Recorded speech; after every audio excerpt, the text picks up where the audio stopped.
I'm so honored to celebrate the legacy of General Gourdin. Today, as we gather in love and memory, I want to begin by speaking of the body, because this day is about bodies, not disconnected spots on a map, not the polished mythologies a country tells itself in civic textbooks, but bodies, Black bodies. Bodies that walked into every war this nation has ever fought and walked back and survived, in a country that had not earned them. We are standing on Malcolm X Boulevard in Roxbury, in a square this city now calls Nubian. Beside me in bronze stands Edward Gourdin. Around him, set in stone, are panels in the truest condensed history, the story we are often asked to forget, the story of us. Christmas addicts, the United States colored troops, Buffalo Soldiers, Harlem Hellfighters, Tuskegee, Korea, Iraq, Afghanistan, 10 panels, 10 chapters, centuries of contradiction. Because the Black soldier is the most American figure this country has ever produced.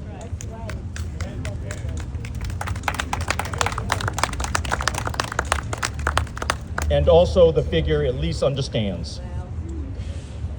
The Black soldier is a person who picks up a rifle in defense of a constitution that on the day he's sworn in does not protect his mother.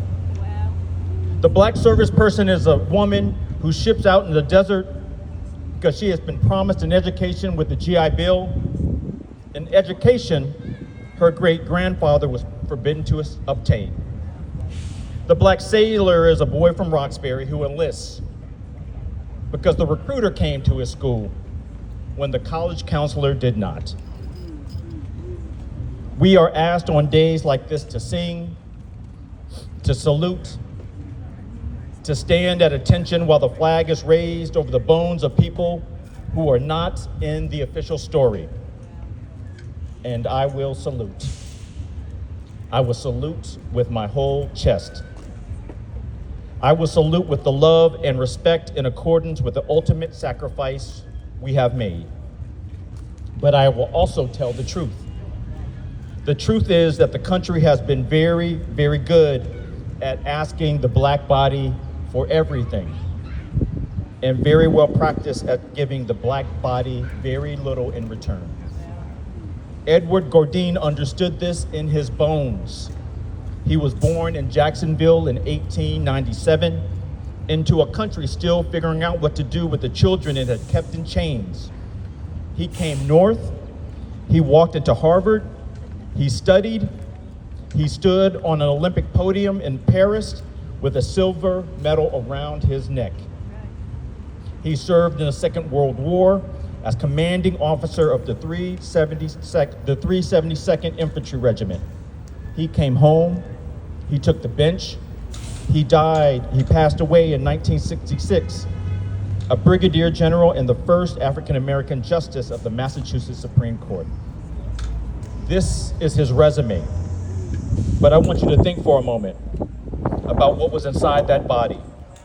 A man born under Jim Crow, a man refused service in restaurants while wearing the uniform this country pressed on his shoulders, a man who leapt further than any man who leapt before, who woke up the next morning and prepared his briefs, who ran the race, who loved this country and insisted with the full weight of his life on loving it back. The Black soldier has always been, in the deepest sense, an argument about who belongs, an argument about what citizenship means. This park does not stand alone. It is in conversation with another park.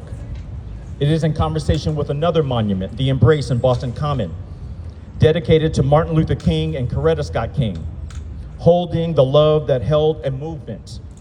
Dr. King studied here, Coretta Scott King studied here, they met here, they fell in love. That same Dr. King who marched from Selma to Montgomery in 1965 and forced the country to pass the Voting Rights Act. That same Dr. King who was killed in Memphis. He went to Memphis to insist on the dignity of the black body. He was murdered for it. And now 58 years later, almost to the month, the Supreme Court of the United States stripped the Voting Rights Act that Dr. King paid for in blood. And in the state of Tennessee, 9 days after the ruling, withdrew the map of Memphis. They took the majority black city, Dr. King's last city, and they carved it into 3 pieces. The Embrace, the Shaw 54th Memorial, they're in Boston Common. The Edmund Pettus Bridge is in Selma. The Lorraine Hotel is in Memphis. This park is in Roxbury. They are not separate monuments. They are in conversation with each other. They are in one long argument, the same argument, the one this country has been refusing to hear for 400 years. I am a veteran. I'm also an organizer for racial justice. I do not experience these as separate vocations. I experience them as one continuous answer to the same question. The question that every black person who has ever worn the uniform has had to answer in the quiet of his own chest. What do I owe a country that owes me everything? I do not have a clean answer to that question today, my friends. I'm suspicious of clean answers. The people who give those answers are usually trying to sell you something. But I will tell you what I've come to believe. I believe that the black soldier, the black sailor, the black airman, the black Marine, they did not serve because this country deserved them. They served because our people deserved a country.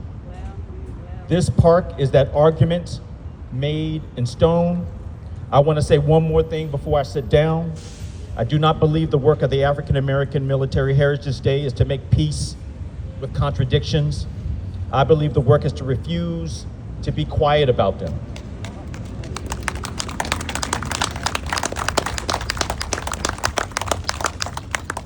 To honor Justice Gourdin by demanding that this Commonwealth, this city, this country revisit justice. The black tradition has never been a tradition of denial.